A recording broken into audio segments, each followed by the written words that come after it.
আজকে আমরা সবাই মিলে যাচ্ছি আমার মামা শ্বশুরের বাড়িতে, সেটা হচ্ছে চাকদা। আমি ননদের মেয়েটাই সব যাচ্ছে। আমরা ট্রেন চলে এসছে, ট্রেনে উঠে পড়বো। খুব ভিড় ট্রেনটা। ট্রেনে উঠলাম, ট্রেন থেকে নেমে তরমুজ খাচ্ছি আমরা।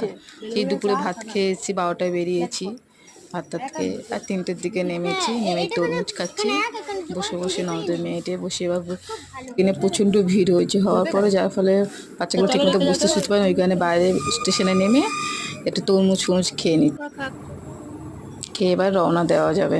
তাও